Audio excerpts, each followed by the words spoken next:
moho asih presa sami leber asih kalem Gusti presa gung kawula sami kula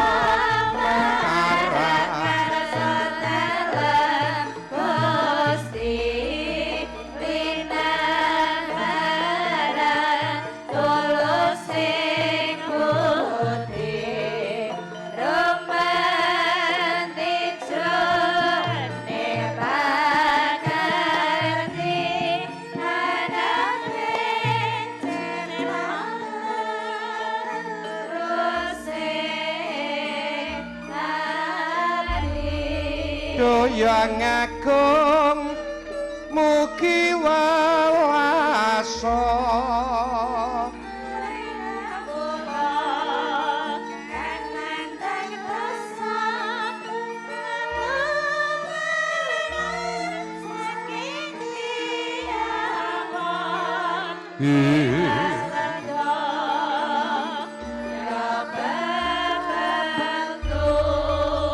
yang agung mugi walasa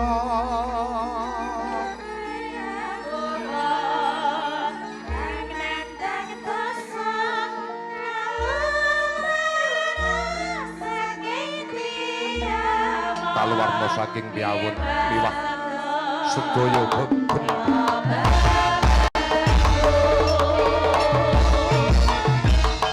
ya ya ya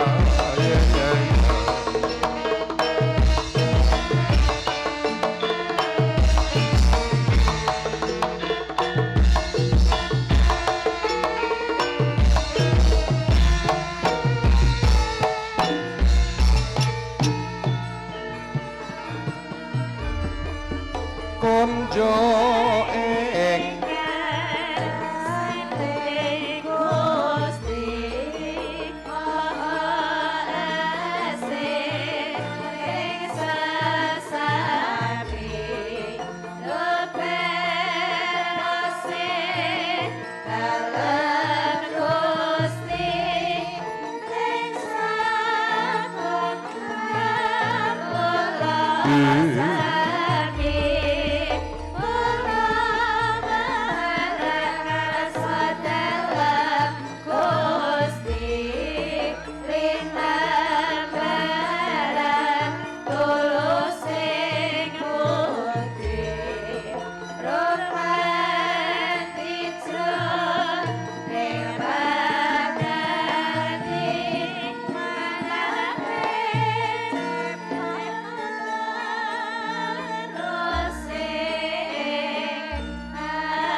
yang agung mugi walasa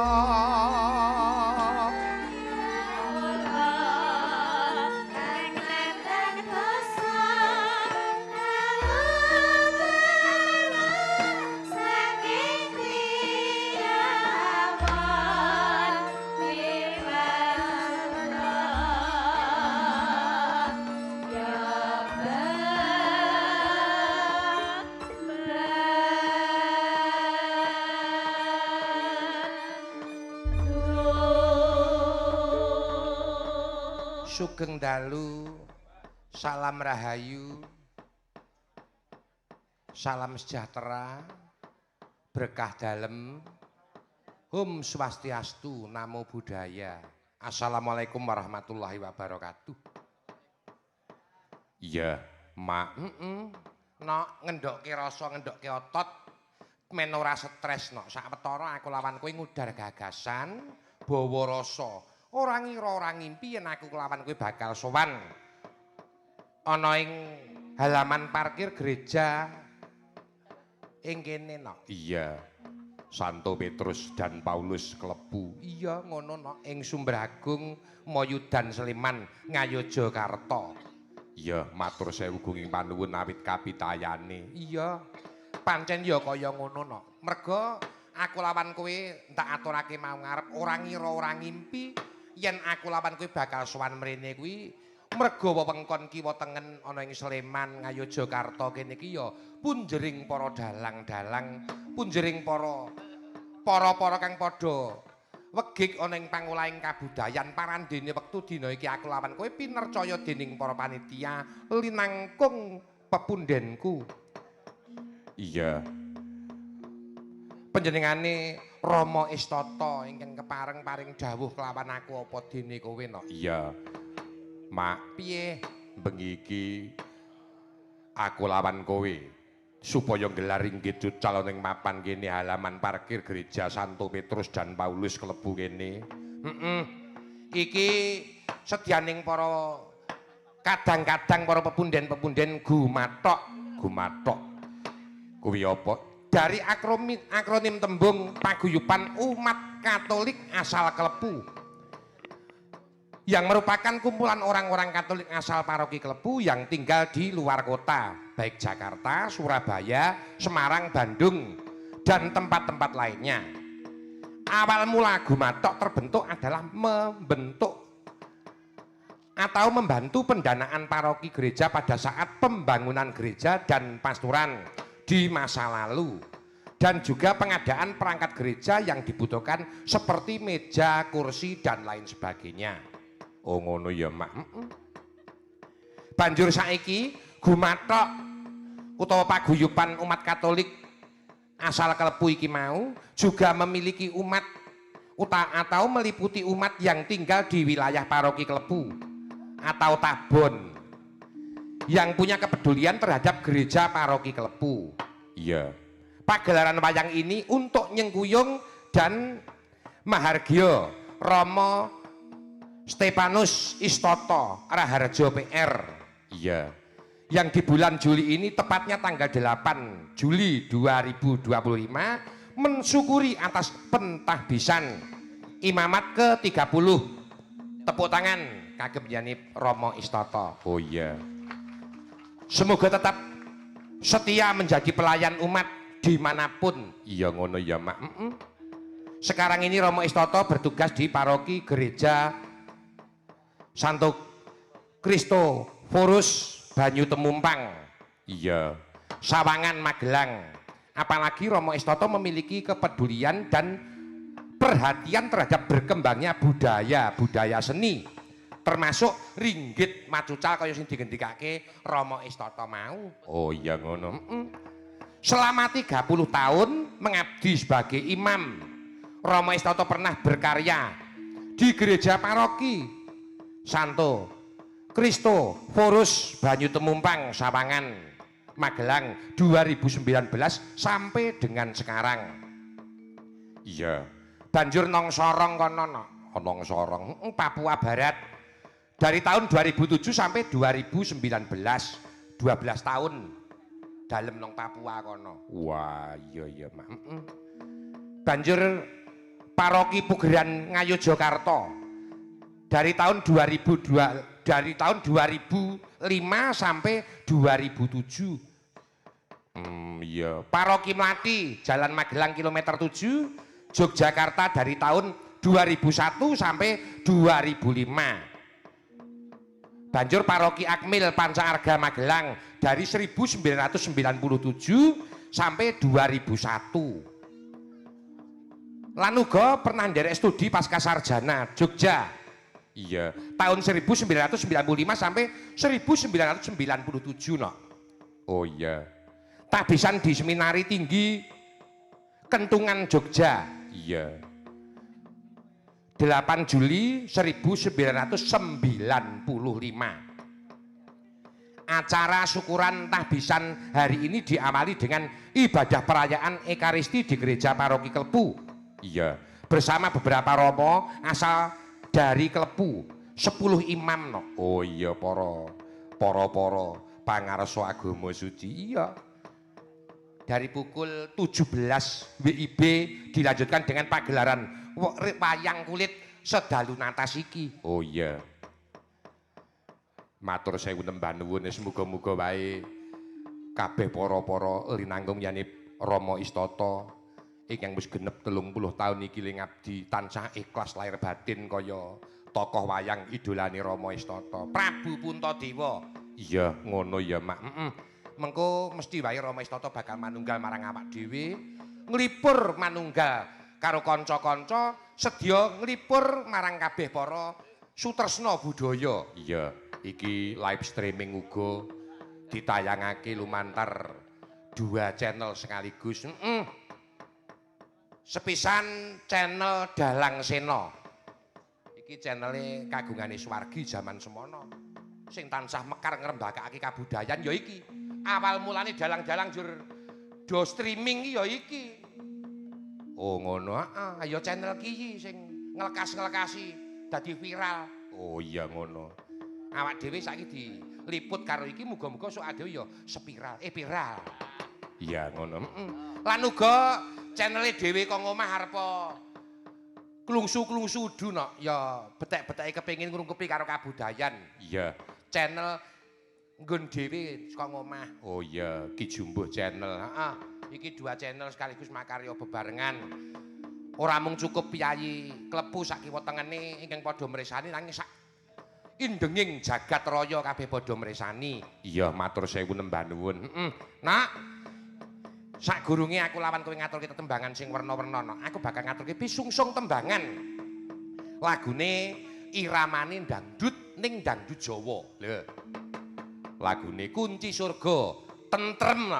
Iki dianggit dening para nanging gandeng sowan mrene banjur direka daya karo kanca-kanca supaya bisa trep lan swasana. Maka Kunci Surga dados.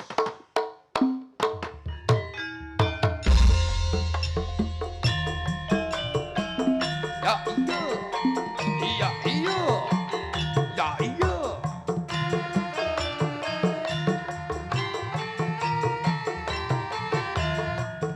Ya ya ya ya ya ya ya. Ya ya ya ya ya ya.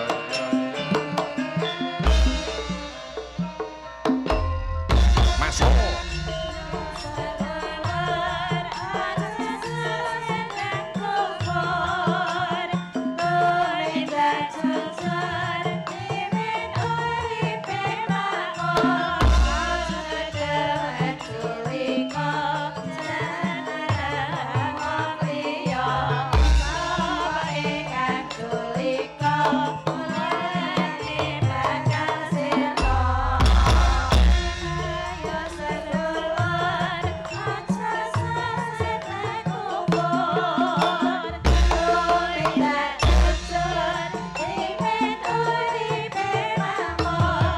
Aja demen culika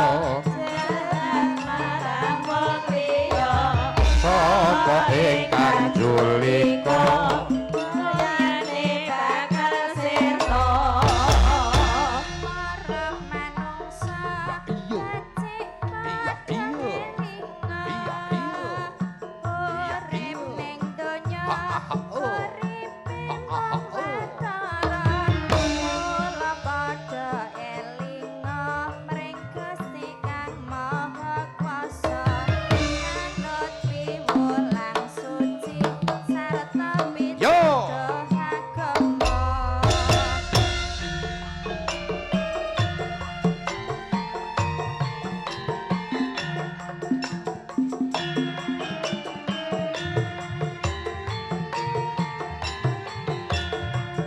ya ya ya ya ya ya ya.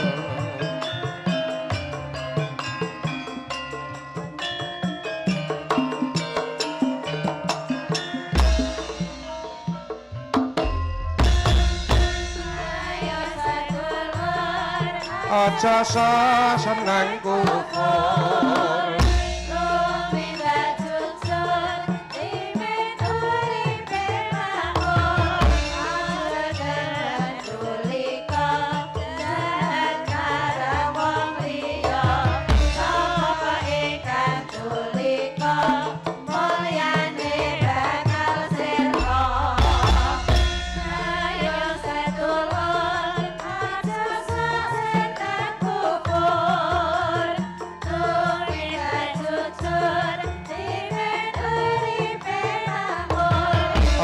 aja demen culika sapa ingkang culika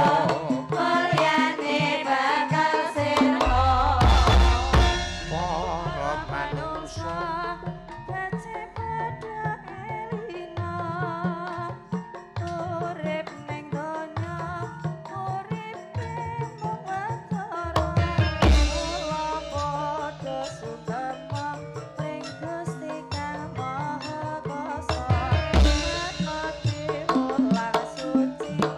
ayo sedulur ayo sedulur aja sok seneng kono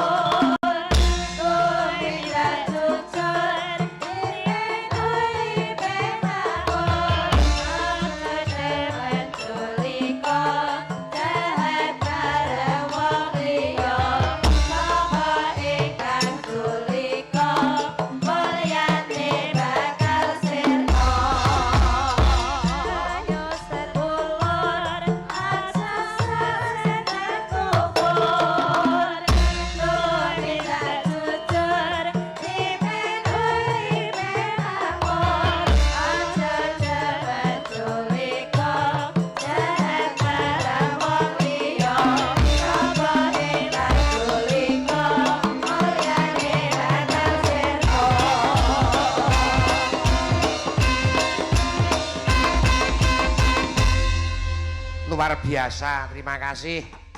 Iki nggo pambuka. Nah, iki layang pirang-pirang metu. Ya. Iki sing wis